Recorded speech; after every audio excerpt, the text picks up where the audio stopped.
रिजवान की बात करें जो टॉपर स्कोर रहे हैं हमारे 395 रन बनाए हैं 9 इनिंग्स। एक रन जो है वो 33,797 का पड़ा है। बाबर आजम की बात कर लें 320 रन बनाए उन्होंने, 1,33,50,50,000 उन्हें मिला है। एक रन हमें 41,719 रुपए का पड़ा है। शाहीन शाह जो है उन्होंने 18 विकेटें ली हैं, 7,41,000 की एक विकेट हमें पड़ी है। चैंपियंस ट्रॉफी जो है वो खतरे में है। अच्छा, मुल्क में महंगाई का तूफान है, अवाम को 2 वक्त की रोटी का हसूल भी मुमकिन नहीं है और नौबत यहां तक आ गई कि लोग खुदकुशियां कर रहे हैं। हमेशा कौम को सख्त बाग दिखाए जाते हैं, वादे किए गए, दावे किए गए, दूध शहद की नहरें बहाने की बातें की जाती रही हैं, लेकिन अवाम के हिस्से में क्या आता है? भूख, प्यास, गुर्बत, बुनियादी सहूलियात से दूरी, महरूमिया और टैक्सेस के पहाड़। अशराफिया का बोझ भी गरीब पर डाला जाता है। ना पानी मंगवा दिया जाए, मेरे से बर्दाश्त। अब ये देखें कि ये जो मैंने आपको कैलकुलेशंस दी है ना, इसके अलावा उनको जो आईसीसी से पैसे आने हैं उनका 3% अलग से मिलना है। वाह वाह माशाल्लाह। तो जब हम अपने प्लेयर्स पर करोड़ों रुपया खर्च करते हैं और आउटपुट उनकी जो है वो आपके सामने ही है। मैं हैरान हूँ कि मैं जब रन्स देख रहा था, जब मैं विकेटें देख रहा था, तो मैं हैरत से बड़ा गुमज़दा हो रहा था, बल्कि गुम हो रहा था कि ये हमारे साथ क्या हो रहा है। अगर बाबर आजम की कराची किंग में दोबारा वापसी होती है या आप दोनों में से चांस मिलता है क्रिकेट टीम में खेलने का आपको, तो आप बाबर आजम को क्या कह के बुलाएंगे? बाबर आजम या बॉबी द किंग? देखिए, मेरी नजर में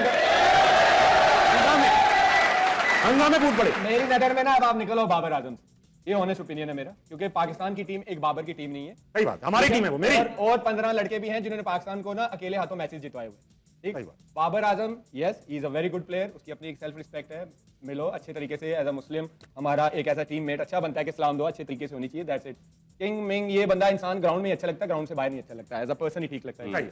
कमाल हो गया ये तो। अच्छा, हैरान हूं, दिल को रूंगे, पीटू में जिगर को। शायद ज्यादा जो खतरनाक बात है वो यहाँ पर ये है, आपने बाबर का नाम लिया है तो आपने देखा होगा बाबर आजम जुबाई एयरपोर्ट पे बड़ी गूंज मची हुई है। ये क्या है? ये मुझे जरा बाबर आजम जाहिर है वो उतरे हैं लाहौर एयरपोर्ट पे, तो लोगों ने आवाजें कसी हैं उस पे, लोगों ने अपने गुस्से का इजहार किया और ये गुस्सा उनका बनता भी था, लेकिन बाबर जो है वो खामोशी से जो है वो निकल गए थे। और ये कोई नई बात नहीं है, हमेशा से ऐसा ही तो होता आ रहा है। इस तरह की टीम इंडिया की नज़र आ रही है, वो एक अनबीटन टीम नज़र आ रही है। मेरा ख्याल वर्ल्ड कप हिस्ट्री में पहली बार ही होगा और मुझे लग रहा है ये भी पहली दफ़ा ही होगा कि 9 गेम्स जीता हो।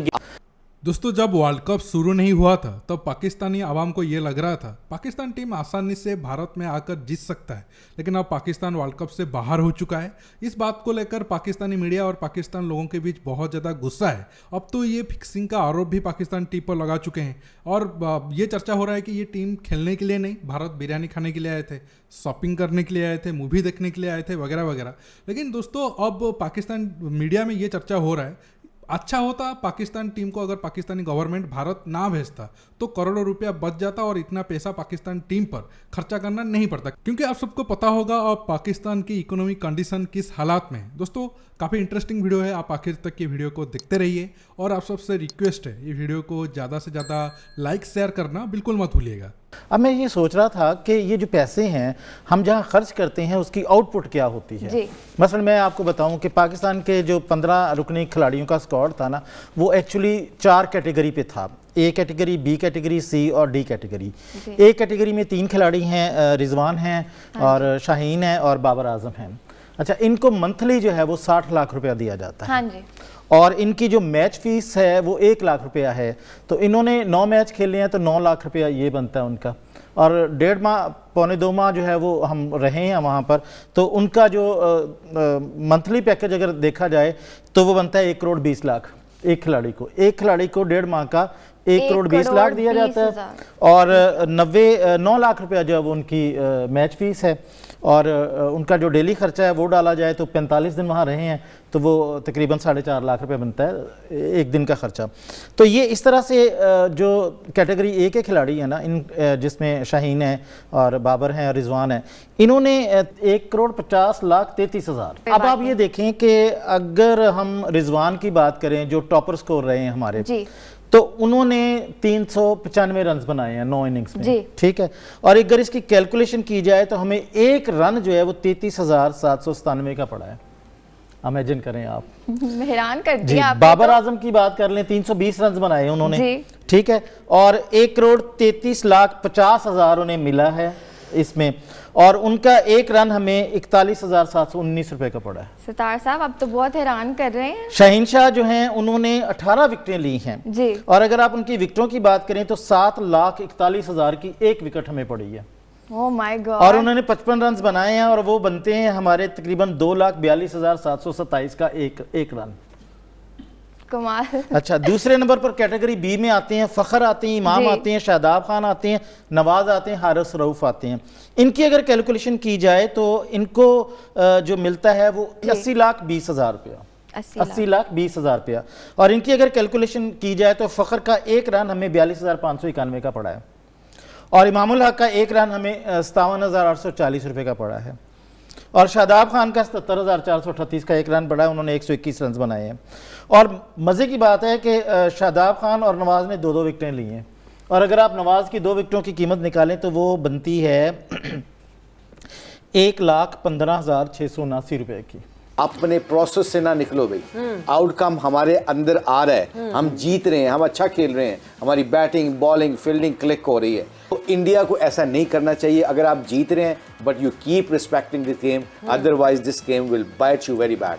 बॉलिंग कल जब सिराज को कंकशन वो लगी, बाहर हुआ कंकशन की वजह से, सो बॉलिंग करवाई, 9 बॉलिंग ऑप्शन यूज किए रोहित शर्मा ने, एवरीवन वाज बॉलिंग एंड वो क्योंकि 6th ऑप्शन हमेशा ओपन होना चाहिए। I think sometime I think ये मुझे थोड़ा सा डेंजरस लगता है। Yeah. सेमीफाइनल से पहले when you trying to do that ना, हाँ. I think you start actually going out of your comfort zone. Okay. और कंफर्ट जोन का मतलब you know you not respecting this game. Okay. This You're game just having fun. This having a fun, you know like okay 400 plus run कर दिए, इनको कोई भी आके कोई भी बॉलिंग कर ले, ये ऐसा नहीं होता। बट हम क्या यूसुफ इसको इस पॉइंट ऑफ व्यू से देख सकते हैं कि they had an opportunity to try out things, they could try out things because जब आप सेमीफाइनल में जाते हैं, किसी एक बॉलर का दिन अच्छा नहीं हो या किसी एक बॉलर को फिर से कुछ हो जाए injury, so you need to have options. Maybe अगर हम इस पॉइंट ऑफ व्यू से देखना चाहें, वुड दैट बी करेक्ट? इसमें क्रिकेट की रिस्पेक्ट करनी चाहिए। अगर वो ये नहीं है तो उनके साथ अपसेट भी हो सकता है,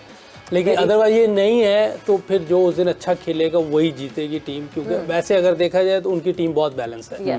न्यूजीलैंड के पास 5वां बॉलर वो स्ट्रगल करते हैं, उनके 4 बॉलर बहुत अच्छे हैं लेकिन 5वें पे स्ट्रगल करते हैं।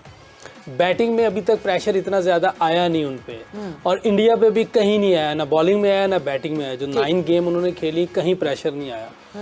लेकिन जिस तरह की टीम इंडिया की नज़र आ रही है वो एक अनबीटन टीम नज़र आ रही है। मेरा ख्याल वर्ल्ड कप हिस्ट्री में पहली बार ही होगा, और मुझे लग रहा है ये भी पहली दफ़ा ही हुआ कि 9 गेम्स जीता हो। 11 ऑस्ट्रेलिया 2 दफ़ा जीती। अच्छा, ऑस्ट्रेलिया हाँ, 2 दफ़ा। तीसरे नंबर पे है, दी कंसेक्यूटिव विन्स में जो है India is on the 3rd number. तो ये हो सकता है कि ये भी लेवल कर दें, 11 मैच जीत जाए, 2 मैचेस और हैं उसके बाद, क्योंकि जिस तरह की इनकी टीम है और उनके सारे बॉक्सेस टिक हैं। देखिए, ये बात तो सच है, पाकिस्तान की इकोनॉमिक कंडीशन अब बहुत ज़्यादा ख़राब है और जिम्मेदार पाकिस्तान ही है। अब पाकिस्तान का हालात ऐसा है कि पाकिस्तान को लोन जो लिया है पहले, उसका इंटरेस्ट देने के लिए भी लोन लेना पड़ रहा है। लेकिन सबसे इम्पोर्टेंट बात यह है, अब जो पाकिस्तान टीम भारत आया है, चाहे जितना भी खर्चा पाकिस्तान टीम पर हुआ हो या फिर पाकिस्तान टीम को जो सैलरी पाकिस्तान के क्रिकेट बोर्ड पीसीबी दे रहा है, उसमें भी जितना खर्चा हो रहा है उसमें से 1 रुपया भी पाकिस्तान गवर्नमेंट के हाथ से नहीं जा रहा है। एक तरीके से आप कह सकते हो पाकिस्तान की क्रिकेट को भारत ने ही बचा कर रखा है। भारत की पैसों से अब पाकिस्तान की क्रिकेट बचा हुआ है। ये पाकिस्तान में जो PSL कर रहे हैं या फिर उनका प्लेयर जो सैलरी वगैरह ले रहे हैं, जो भी इंफ्रास्ट्रक्चर में खर्चा कर रहे हैं, वो सब भारत से जो पैसा जा रहा है वो उससे हो रहा है। हाँ, डायरेक्ट भारत नहीं भेज रहा है, ICC के थ्रू ही जा रहा है, क्योंकि आप सबको पता है ICC का जितना रिवेन्यू जनरेट होता है 70% भारत से आता है, और वो 70% से, और एक तरीके से आप कह सकते हो ICC को जितना पैसा मिल रहा है उसमें से जो भारत है बहुत ही कम ले रहा है, 30-40% ही ले रहा है, और पाकिस्तान को तकरीबन 10% मिल रहा है। और उस बजट से ही पाकिस्तान अपना क्रिकेट को अपने देश में मैनेज कर रहा है। तो ये जो सवाल उठा रहे हैं, ये सवाल तो बनता नहीं है, लेकिन आप सबको पता होगा उनका कंडीशन जो है अभी, आटा खाने के लिए नहीं है, तो फिर उनको तो दिखेगा कहीं से भी पैसा बचत हो तो वो बड़ी बात है। और एक तरीके से आप कह सकते हो पाकिस्तान जो भी परफॉर्मेंस किया उसके लिए जिम्मेदार बाबर आजम और उनके क्रिकेट बोर्ड है, क्योंकि वो जो मेरिट पर प्लेयर आना चाहिए था उनको ना लाकर जो अच्छे प्लेयर परफॉर्मेंस उनके डोमेस्टिक में कर रहे हैं उन्हें बाहर बैठा कर उनके दोस्ती यारी वाला टीम लेकर आए थे और देख सकते हो उनका परफॉर्मेंस क्या रहा। 1-2 मैच तो लक की बदौलत जीत गए, नहीं तो बहुत नीचे ये टीम फिनिश करता, क्योंकि न्यूजीलैंड वाला मैच इनको नहीं जीतना था अगर फुल होता तो। और इसके साथ साथ आप श्रीलंका के साथ जो मैच जीते वो भी श्रीलंका ने एक तरीके से आप कह सकते हो बहुत खराब बॉलिंग की, नहीं तो वो 2 मैच भी हारते, पॉइंट टेबल पर बहुत नीचे आने वाले थे। लेकिन छोड़ो, ठीक है, चैंपियंस ट्रॉफी आगे आने वाले टाइम में है, आईसीसी टूर्नामेंट और T20 वर्ल्ड कप में है, देखना होगा वहाँ पर पाकिस्तान का क्या परफॉर्मेंस होता है। अब तो पाकिस्तान टीम में बहुत कुछ चल रहा है, बाबर आजम को कैप्टनसी से हटाने को लेकर बहुत सारा कुछ चल रहा है।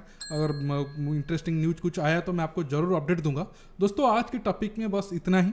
आपको ये वीडियो कैसा लगा नीचे कमेंट बॉक्स में कमेंट करके बताइए, और ये वीडियो को ज़्यादा से ज़्यादा लाइक शेयर करने के साथ साथ आप मेरे चैनल को सब्सक्राइब करना बिल्कुल मत भूलिएगा। दोस्तों, रुकता हूँ, बहुत जल्द और एक न्यू टॉपिक के साथ मिलूंगा। नमस्कार, जय हिंद।